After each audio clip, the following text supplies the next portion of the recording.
این کودکان تربیتگیرندگان مؤسسه تحصیلات تامکتبی رقم 1 ناحیه فرخور از روز کودکان استقبال می‌نمایند.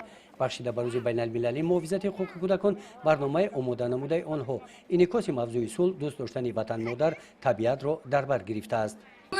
من مادر دو فرزند از آن شدم که دولت و حکومت برای ما چنین شرایط را فراهم آورده.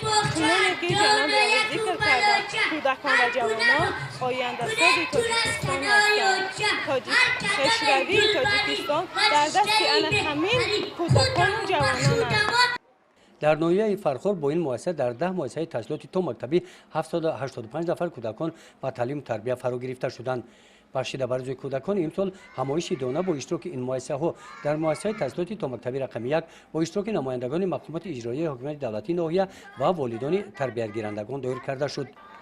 در این چهاربینی مسئول مهنتی دستی مربیه ها و دیگر دستاوردهای مؤسسه های تامکتبی ناحیه به نمایش گذاشته شدند. در این سفر مهمانان با شرایط جای خوب و گذراندن مشغولیت ها در سیمخانه ها شناس گردیده با کودکان سوال جواب کردند. سپس در سن حوله مؤسسه که درختان میوه دهنده و طبیعت رنگین محیط مؤسسه را باز هم تراوت زیبا بخشیده است، با اشتراک نمایندگان مقامات اجرایی حاکمیت دولتی ناحیه چهاربینی های ادامه یافتند. در ناحیه فرخور 10 مؤسسه تعلیمی تامکتبی فرا گرفته است که در آن زیاده از 785 کودک تحصیل میکنند. با آنها 45 نفر مربیه و تربیت آنها مشغول هستند. ما از حکومت جمهوری از سرور دولت میnnتدار هستیم که چنین شرایط ها را برای فرزندان ما مهیا کرده است و ما کوشش به خرج میدیم که فرزندان خود را در روحیه و تندرستی خویشتن شناسی تربیت نماییم. بخشیده بر روز کودکان چهاربینی های معرفتی بین مؤسسه های تامکتبی از قبیل آزمون های گلپروری به خطری در راه دانویک در ناحیه فرخور مدت 1 ماه ادامه یافتند. در این روز غالبان این آزمون ها معین گردیده با آنها سپاسنامه های مقامات اجرایی حکومت دولتی ناحیه تقدیم کرده شدند.